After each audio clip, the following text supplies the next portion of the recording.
Gracias. Bienvenidos a todos. Tenemos gente de Santiago, gente de Uruguay, gente de Brasil, gente de Argentina.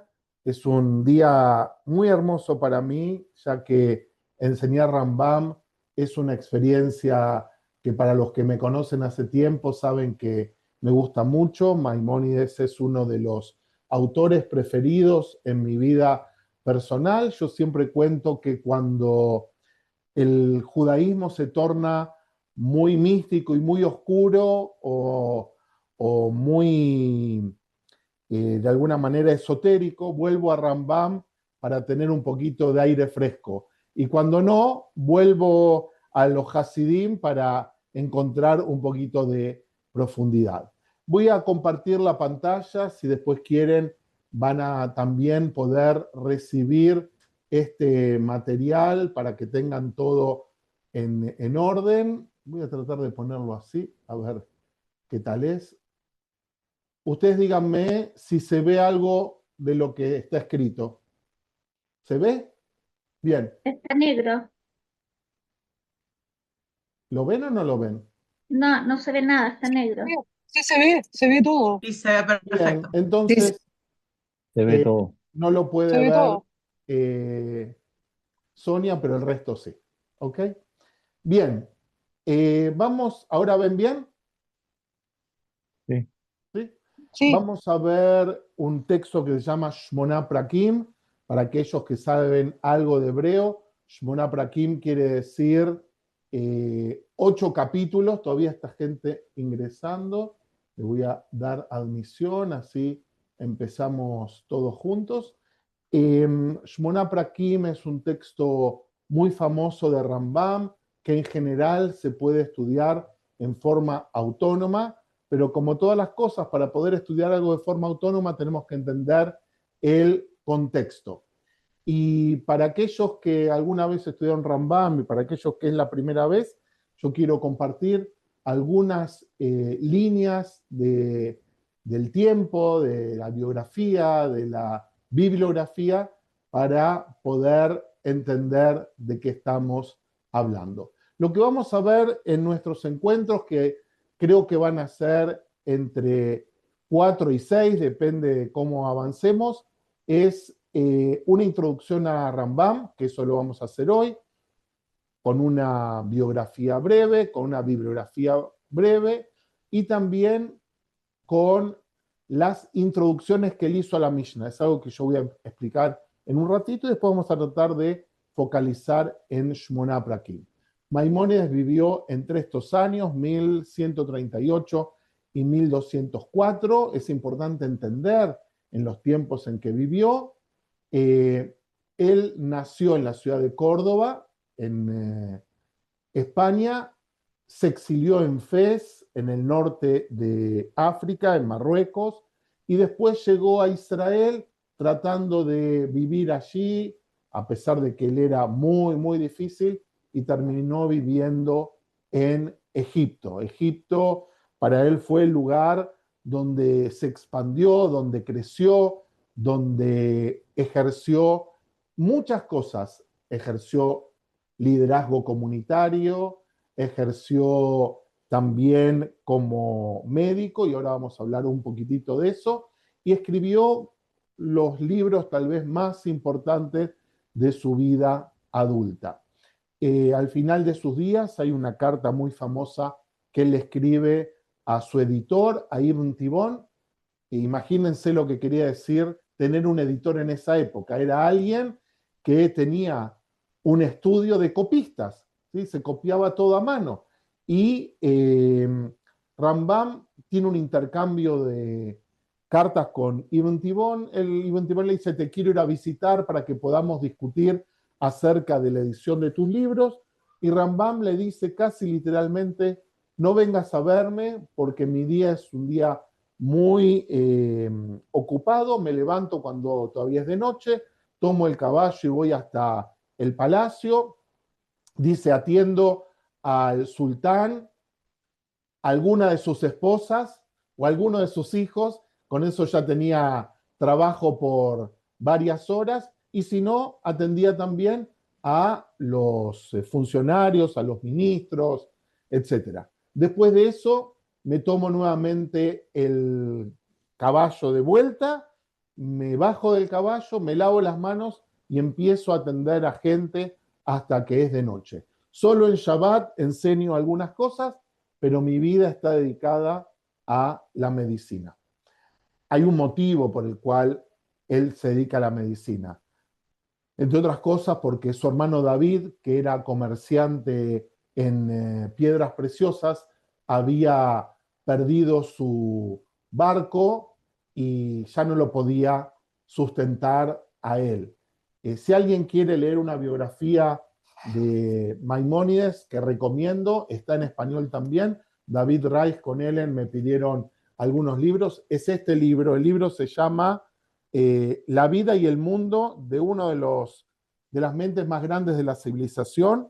El autor es Joel Kramer, está en inglés y en español. Es un libro maravilloso, una biografía profunda que recomiendo sin lugar a duda. Entonces vemos que Rambam dejó de ser un jurista, dejó de ser un líder comunitario y se transformó en un médico. Ustedes saben que uno de los que escribió una biografía sobre él es Abraham Yoshua Heschel, cuando todavía estaba en Alemania. Y en la biografía algunos dicen que intenta mostrar cómo también Heschel pasó del mundo de las ideas al mundo del activismo social. Entonces, nació en Córdoba, se exilió en Fez. También hay una historia acerca de la vida en Fez. ¿Por qué él se va de España? Porque aparentemente cambia el liderazgo de los musulmanes en España y viene un grupo que es más extremista o más tradicionalista o más extremo y necesita irse. Y hay una discusión académica si cuando estuvo en Fez, él vivió, y su familia, su padre también era juez, una vida semi-musulmana, aunque sea de la boca para afuera, o si se convirtió al Islam fehacientemente. Muchos académicos sostienen que no, que él no se convirtió al Islam, pero que tenían una vida al estilo musulmán, porque era la única forma de poder estar a tono en el lugar donde ellos vivían. Entonces, recomiendo la biografía de Rambam, cualquiera que sea buena, esta de Joel Kramer es maravillosa. Entonces, parte de lo que vamos a ver es este camino. Esta era la firma de Rambam. Al-Raíz, Abu Imran Musa, Ibn Maimón, Ibn Abdallah, Al-Qurtubi, Al-Andalusi, Al-Israeli. ¿Entendieron todo, no? Al-Raíz quiere decir nuestro líder. El líder Moshe Musa Ibn Maimón, hijo de Maimón, hijo de Abdallah, Ebed Hashem, debe querer decir, Ebed Hashem quiere decir el servidor de Dios, y después dice dos cosas muy interesantes que forman parte de su nombre y que forman parte de todo el desarrollo de su vida.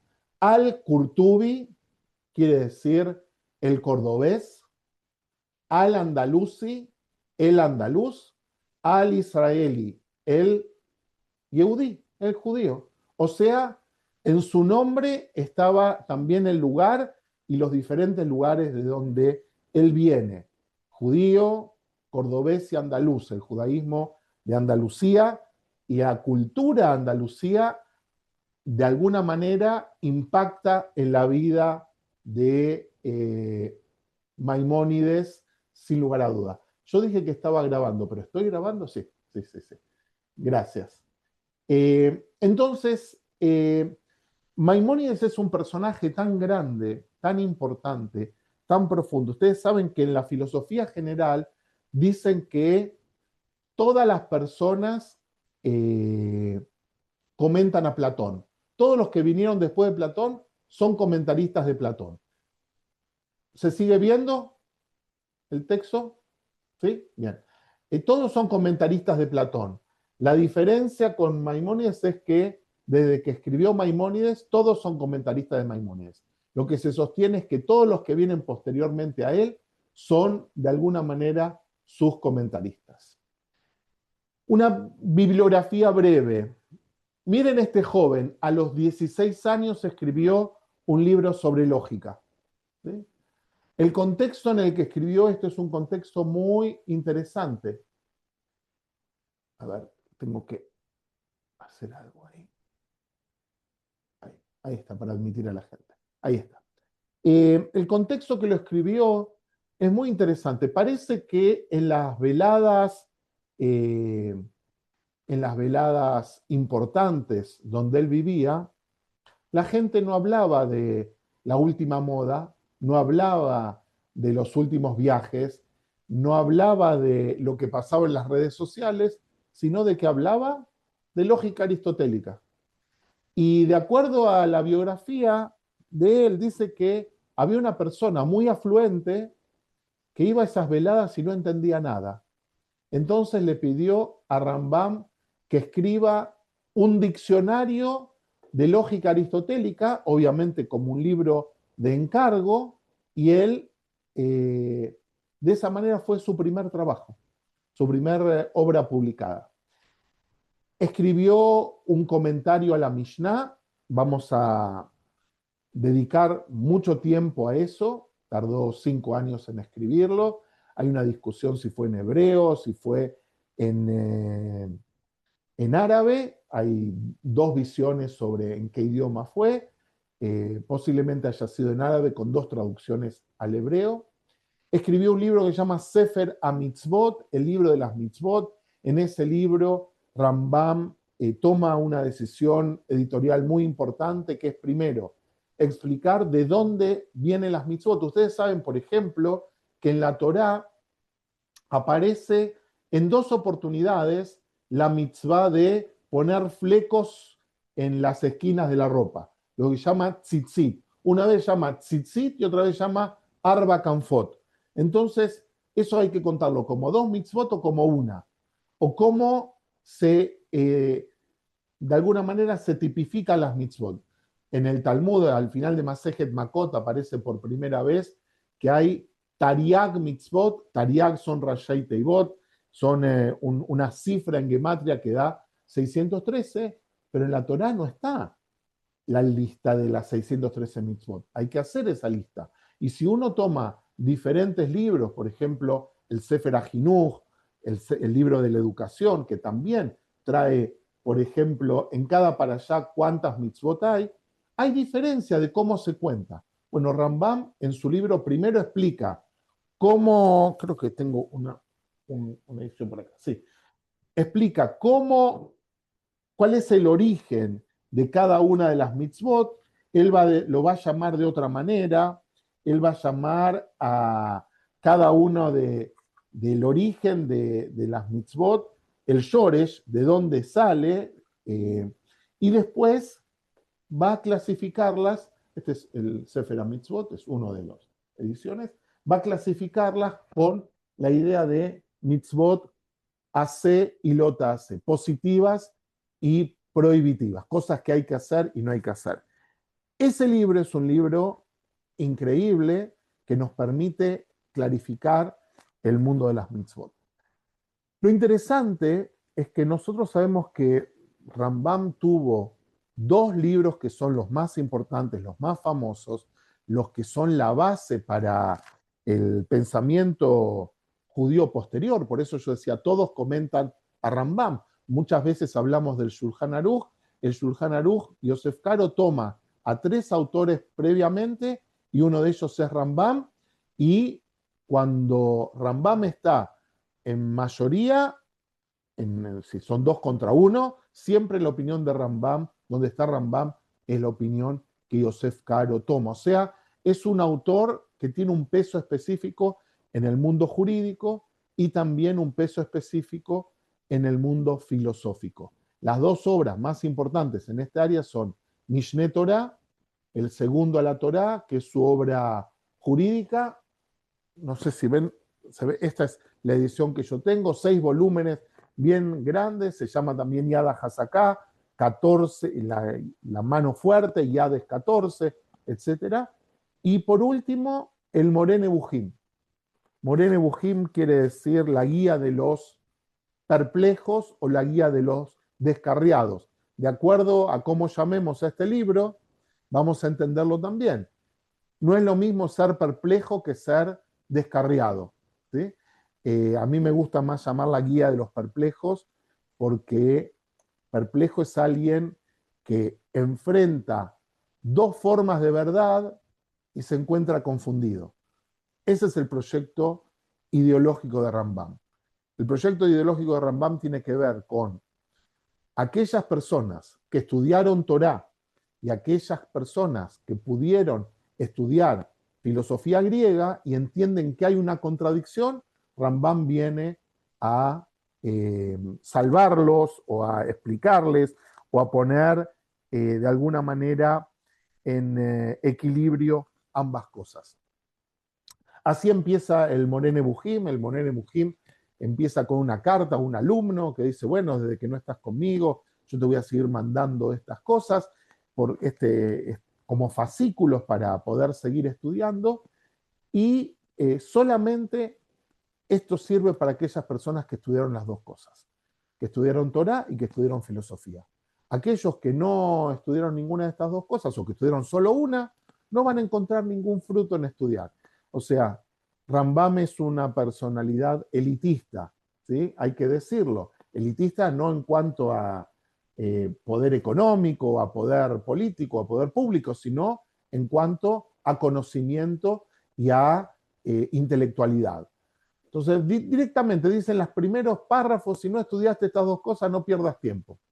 Y Rambam no tiene pelos en la lengua. Utiliza un vocabulario a veces un poquito más extremo que en algún momento vamos a ver.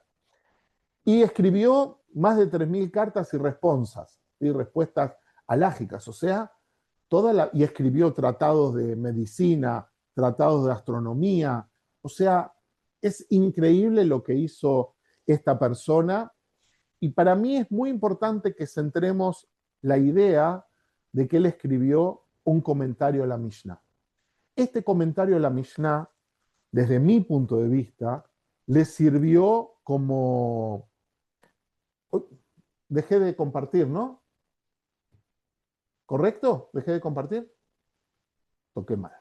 Bueno, Sí, Sí. Ahí estamos, ¿sí? ¿Está bien? ahora sí. Bien. Sí, Entonces, ¿por qué es importante este texto del comentario a la Mishnah? No es el último texto, no es el definitivo. Muchas de las cosas que vamos a ver nosotros en Shmoná Prakim aparecen escritas nuevamente en el Mishneh Torah con una sofisticación mayor. O sea, si uno lee el Mishneh Torah, va a encontrar cómo el pensamiento de Maimónides fue evolucionando. Esta evolución es producto de su trabajo personal, de su crecimiento personal. Entonces, para mí, el comentario a la Mishnah es su entrenamiento para poder escribir su gran obra. En el mundo filosófico siempre pasa algo así. Los grandes filósofos no escriben su gran obra de primera, sino su primera obra sirve de entrenamiento para su gran obra.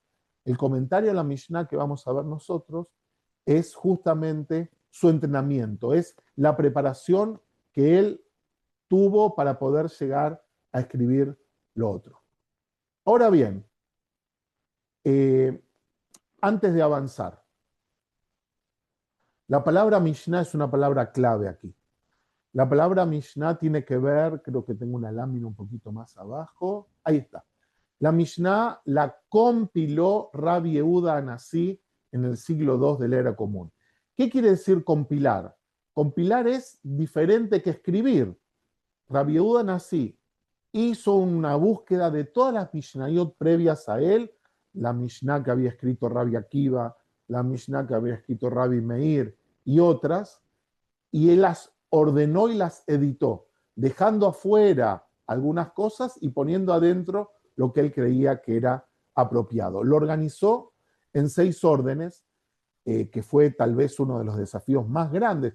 Rambam, cuando escribe el Mishneh Torah, también dice, para mí es muy difícil, o mejor dicho, dediqué mucho tiempo para entender cómo tenía que organizar esta obra. Rabbi Yehuda Nasi compiló los Shisha Sidrei Mishnah, los 6 órdenes de la Mishnah. La palabra Mishnah, los académicos discuten si quiere decir de Sheini, de segundo, o de Leshanen, de enseñar oralmente, posiblemente tenía que ver con las dos cosas. La Mishnah es lo que se conoce como la Torá oral, esa Torá que fue transmitida de generación en generación hasta que después de la destrucción del Templo de Jerusalén en el año 70, y teniendo la sensación de que estaban viviendo una situación de crisis total, Rabbi Yehuda Nasi lo compiló, lo dejó por escrito en estos 6 órdenes. El Talmud es la base de, la Mishnah es la base del Talmud. El Talmud es el comentario, tanto en Israel como en Babilonia, de la Mishnah. Y dentro de esos 6 órdenes, la Mishnah está el Pirkei Avot, el tratado del que vamos a hablar en un ratito, está en el libro de Nezikin, está en el orden de Nezikin de daños. Ok. Rambam escribió varios comentarios a la Mishnah. Además de escribir comentarios a cada una de las Mishnayot, como se llama la unidad mínima, escribió 3 comentarios que son sumamente importantes. El primero, la introducción general a la Mishnah, tratando de explicar qué significaba la Torah oral, cuál era el estatus de la Torah oral, la relación con la profecía, mostrando cómo la Mishnah tiene parámetros lógicos y no solamente es un compendio de máximas de rabinos. En definitiva, lo que dice Rambam, como dice de todas las mitzvot son para que tengamos la conducta correcta, o dicho de un punto de vista político, para que construyamos una sociedad correcta, ideal, o para que nos alejemos de ideas incorrectas. Rambam va a decir que alguna de las mitzvot que nosotros cumplimos tiene que ver con limitar la avodah zará, limitar el paganismo, la idolatría. No tiene un valor intrínseco en sí mismo, sino es porque otros pueblos lo hacían, nosotros dejamos de hacerlo. La segunda introducción famosa, que se conoce con un nombre, se llama Perek Helek. Perek Helek es la introducción a un texto muy, muy famoso de Masejet Sanedrín, del Tratado de Sanedrín, que habla acerca de qué personas no tienen lugar en el Olam Abba, qué personas no van a tener lugar en el mundo venidero. Y Rambam escribe una introducción a ese texto que se popularizó en los 13 principios de fe. Para aquellos que van habitualmente a la sinagoga, para aquellos que en algún momento, en vez de cantar el Adon Olam, se canta el Igdal en el mundo sefaradí termina diciendo, estos son los 13 principios de fe que nos enseñó Maimónides. Fíjense qué bello.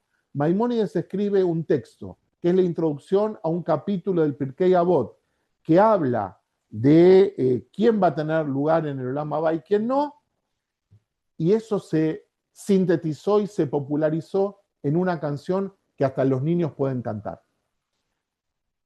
Los 13 Ikarim, como se llaman, los 13 principios de fe, es lo más parecido a un credo que hay en el judaísmo. Eso no quiere decir que todos estaban de acuerdo. 13 principios de fe que, en definitiva, tienen mucho más color cuando uno lee el libro de Rambam, el Perek Helek. De todas maneras, hay autores que critican esto diciendo que Rambam osó establecer los principios de fe. Voy a nombrar a 2 autores, uno que hace muchos años David Reich, que está por ahí, me regaló el libro y después seguí estudiando muchas cosas de él. Se llama Mark Shapiro, que tiene un libro que se llama El límite de la ortodoxia, hablando de Rambam, y otro autor que se llama Menachem Kellner, de la Universidad de Haifa, que tiene un libro que en español sería algo así como ¿acaso un judío tiene que creer en algo? Y lo que hace es discutir las máximas de los postulados de Maimónides. Entonces, hace una introducción general muy importante, hace una introducción al Perek, que es un texto muy famoso. A lo mejor después de esto tenemos que estudiar el Perek. ¿Por qué no? Es también bien desafiante. Y por último, aunque no es la única, hace una introducción al Pirkei Avot. Esta introducción se llama Shmona Prakim, los 8 capítulos, a pesar de que yo ya les voy a ir anticipando que no son 8. Son 9. ¿Por qué son 9? Porque tiene una introducción. La introducción hay que leerla. Muchas veces uno saltea la introducción, pero en algunos autores la introducción es tan o más importante que el texto en sí mismo. Para aquellos, no veo a todos los que están aquí, somos unos cuantos, para aquellos que leyeron Pirkei Avot, yo antes de hacer Bar Mitzvah, ya cuando tenía un ratito libre leía el Pirkei Avot, recién ahora lo entiendo, 40 años después o más, 50 años después casi. El Pirkei Avot son máximas rabínicas, son enseñanzas rabínicas, son este rabino dijo esto y este rabino dijo lo otro, y este lo aprendió del anterior y el anterior lo aprendió del siguiente, y así, y uno ve un texto que tiene 6 capítulos, en realidad todos los académicos dicen que son 5 los capítulos originales y hay uno adicional. Ese adicional está claro que no participa del corpus original, porque dice, esto enseñaron nuestros maestros en el lenguaje de la Mishnah. Si quiere decir eso, quiere decir que ya está después de la Mishnah. Y cita autores que son después de la Mishnah. Entonces, pero se lee en conjunto, entre otras cosas porque entre Pesach y Shavuot, que es cuando se estila estudiar, hay 6 Shabbatot. Si faltaría el último, no tendríamos cómo estudiar, ¿no?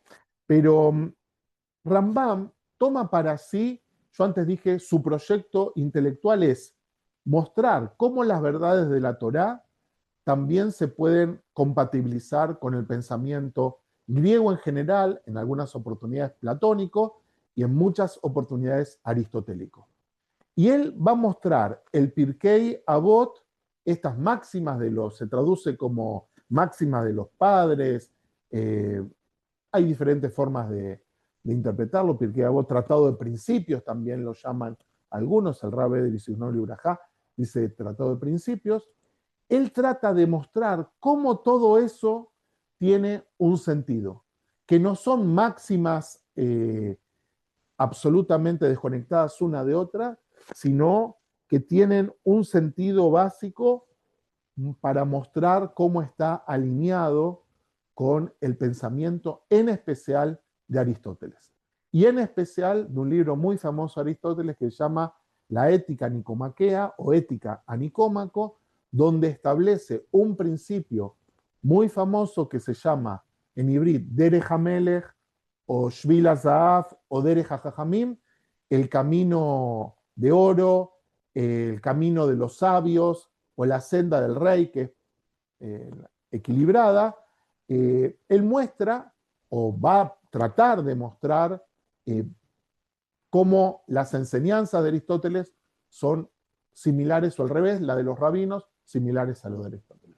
Para eso lo hace avanzando. Yo no estoy haciendo spoilers, sino estoy contando cómo es la estructura de la obra. Primero y principal, Rambam va a decir, la verdad se encuentra en muchos lugares, no solamente en las fuentes judías, sino también en otras. Y nosotros sabemos que uno de los que influencia a Rambam es Aristóteles, como dije antes, y un pensador que es un intérprete, un comentarista de Aristóteles, que se llama Al-Farabi, que es quien él tiene acceso. ¿Cómo sabemos eso? porque hay textos que están en su Shmoná Prakim que son copia de lo que dice Al-Farabi, copia traducida, ¿no?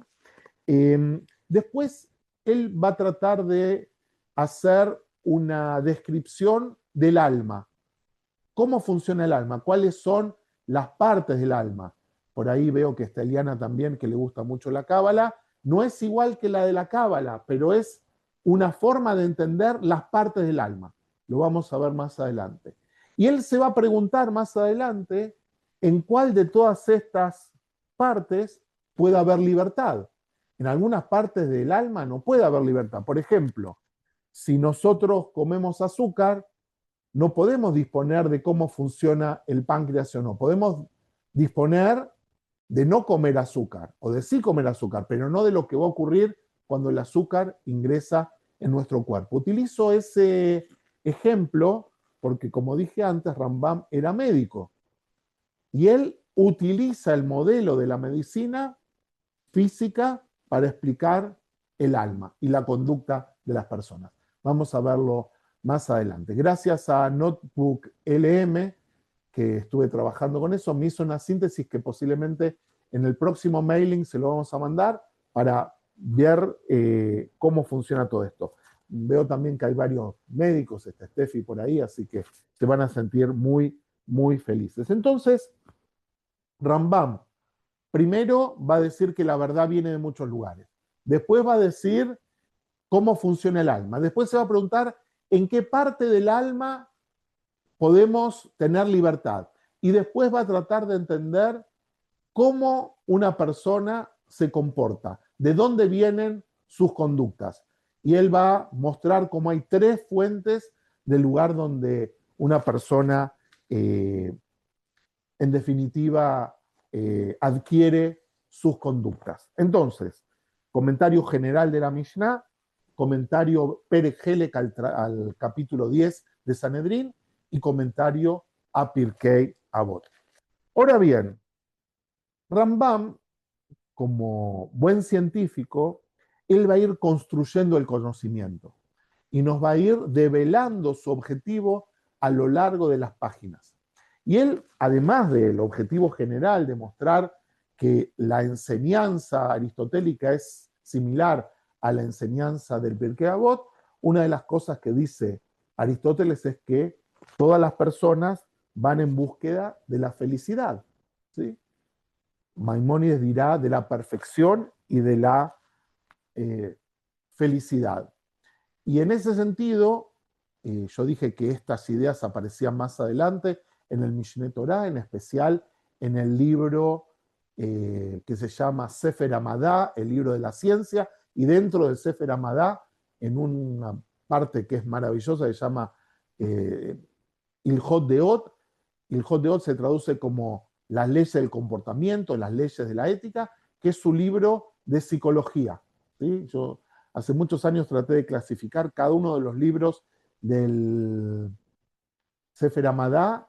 Uno tiene que ver con la educación, otro tiene que ver con la cosmología, otro tiene que ver con la lucha de las ideas falsas, y Sefer Deot el Ilhot Deot tiene que ver básicamente con la psicología humana.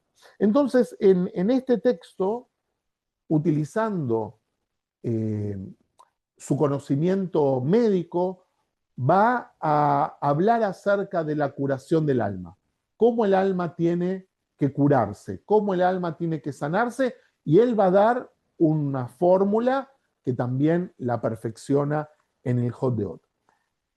Más adelante va a hablar de dos temas que son fundamentales en el pensamiento de Rambam. El primero es el libre albedrío. Y ya hago un disclaimer, Rambam es una de las espadas del libre albedrío del pueblo judío. Él no tiene compasión con nadie que crea que hay predeterminismo, que la vida del hombre está predeterminada. Y eso también es en respuesta al contexto donde él está viviendo. Ustedes saben que si bien el Islam desde afuera parece ser uniforme, dentro también tiene diferentes escuelas. Y hay una escuela muy importante que dice, por ejemplo, que desde que una hoja cae en un árbol hasta que toca el suelo, todo lo que pasa es designio divino. Y Rambam va a discutir eso en términos de, por lo menos, en la vida del ser humano. Él va a sostener el libre albedrío a capa y espada y va a ser casi intolerante con aquellos que tienen una opinión un poquito distinta. Y el último tema, o casi el último tema, es el tema de la profecía. Para Rambam la profecía es algo muy, muy importante. Para decirlo en términos rápidos, para cuando lo veamos más adelante, la profecía no tiene tanto que ver con una voz que uno escucha desde afuera, sino con la capacidad de ascender y de conocer de una persona. La profecía sería, desde el punto de vista Rambam, sería el escalón superior a la filosofía.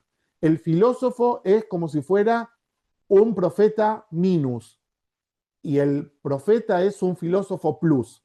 Hay una discusión académica de cómo se hace ese salto entre uno y otro, no lo vamos a ver en este momento, pero básicamente esos son los temas que va a hablar el Shmoná Prakim, invitándonos a avanzar en todo este mundo. De alguna manera, lo que Rambam propone es que el Shmoná Prakim no es un libro solamente de máximas, como dije antes, inconexas. Hoy en día hay estudios muy interesantes de cómo los textos de el Pirkei Avot tienen un paralelismo en el mundo griego. Aquellos que estudiaron alguna vez en filosofía griega saben que, por ejemplo, los presocráticos de Parménides o de Heráclito, solo quedan algunos párrafos, no hay una doctrina infinita. Y hay libros que toman a los presocráticos, por ejemplo, lo de Parménides, el concepto de identidad, una cosa no puede no ser y ser a la misma vez, o la enseñanza de Heráclito, Pantarrey, nadie se baña 2 veces en el mismo río. O sea, nos quedan de ellos solamente algunas enseñanzas.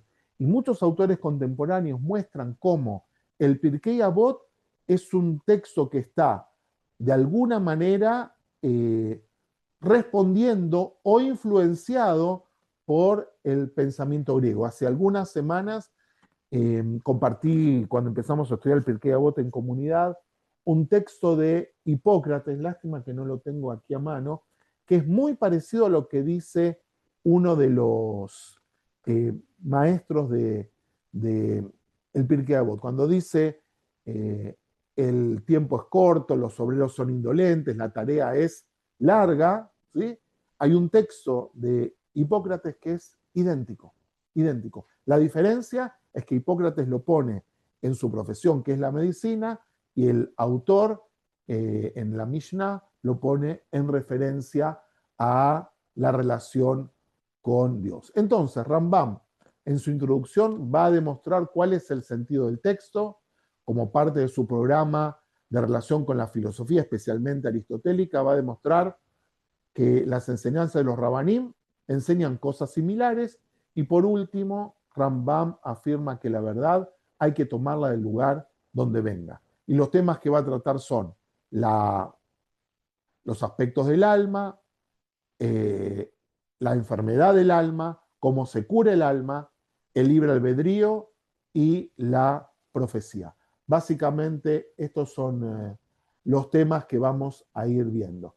La idea es, ya voy a dejar de compartir, la idea es que podamos a lo largo de nuestros encuentros ir leyendo el texto. Yo los voy a invitar a todos a que, espero que hayan todos recibido el texto que compartimos. Es el Shmoná Prakim traducido por un rabino llamado Sakal. El rabino Sakal también tiene un comentario sobre este texto. Estoy viendo si me estoy olvidando algo.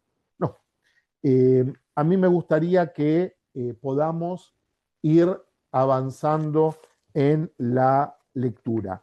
Como dije antes, no vamos a poder leer todo, pero sí ir compartiendo algunas cosas. Nuestros encuentros van a ser aproximadamente 45 minutos. Antes de leer las primeras dos frases, vamos a dar lugar, si alguien tiene alguna pregunta, si alguien quiere compartir algo o decir algo. No veo que nadie levante la mano. Ravi, já fiquei na dúvida, perdão. Luciano desde Curitiba. O senhor falou antes que o Shmoná Prakim, tá, seria uma parte El comentario de la Mishnah. de la Eso. Mishnah. Es la intro. Rambam lo que hace es, en algunos momentos muy importantes, hace un comentario introductorio. Gracias por tu pregunta, porque la pregunta es ¿por qué hace justamente de este tratado? ¿Por qué? Porque él necesita ponerle el contexto. ¿Por qué? Porque cuando uno lee el tratado de Pirkei Avot, no sé si te ha tocado leerlo sistemáticamente, es un texto donde uno dice, bueno, Hillel dice esto, Shammai dice lo otro, a veces tienen cosas que ver y a veces no tienen cosas que ver. Y lo que hace Rambam en la introducción es decir, todo forma parte de una mirada. Y la mirada es construir una persona, después vamos a ver cuáles son las características, es muy interesante cómo él lo desarrolla, una persona con una elevada vida moral. Una de las cosas que él se influencia de Al-Farabi es que Al-Farabi tiene una doctrina que dice, nadie nace perfecto. ¿Les suena a ustedes eso? Nadie es perfecto y todos estamos en camino de ser mejores. Entonces, ¿qué dice Rambam? ¿Cuál es el camino de acuerdo a la tradición judía? Estudiar el Pirkei Avot. Pero no solamente estudiar el Pirkei Avot, sino vivir en el Pirkei Avot. Porque al final no es solamente un ejercicio intelectual. Lo importante es poder actuar y movernos en el mundo de esa manera. Gracias, Luciano. Muchas gracias, Rav. ¿Alguien más?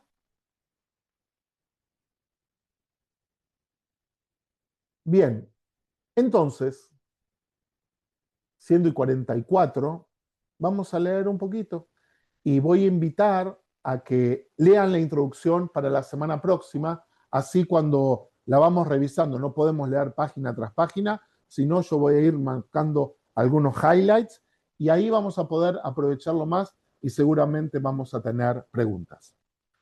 Introducción al Tratado Pirkei Avot, se lo conoce como Shmoná Prakim. Con anterioridad quiere decir cuando hice el comentario de la Mishnah, he resaltado la importancia y la utilidad de este tratado, comprometiéndome a disertar acerca de estos temas tan trascendentes, permitiéndome extenderme en la materia a pesar de lo sintético que es el tratado. O sea, prometí que iba a hablar de esto y hablo. No siempre pasó eso. Rambam, por ejemplo, en muchos libros habla de que iba a escribir un tratado sobre profecía y ese tratado nunca lo pudo escribir. Nunca llegó a escribirlo. A lo mejor tenía líneas, a lo mejor tenía notas, pero nunca llegó a escribirlo. Aunque a primera vista, y ahora explica por qué él utiliza tiempo para este tratado, parece fácil y simple comprender y poner en práctica lo que esta obra pregona, debes saber que no siempre es sencillo para cualquiera. Ni tampoco todos los temas abordados son fáciles de comprender, sin una extensa aclaración previa al respecto. O sea, necesitamos un contexto, necesitamos que alguien nos tome de la mano y nos acompañe.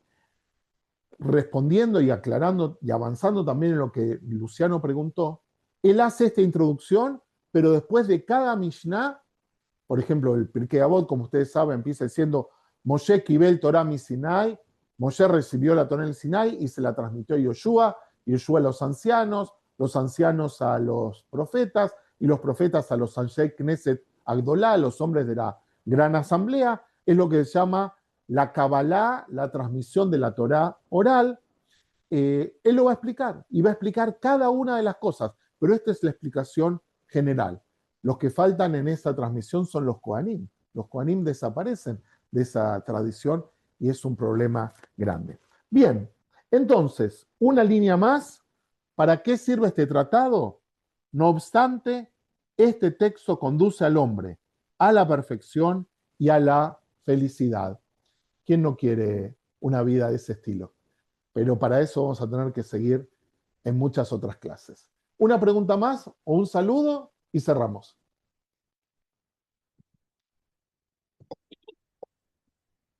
Bueno, Yom Ha'atzmaut Sameach para todos. Tenemos la Gracias, bendición Daniel.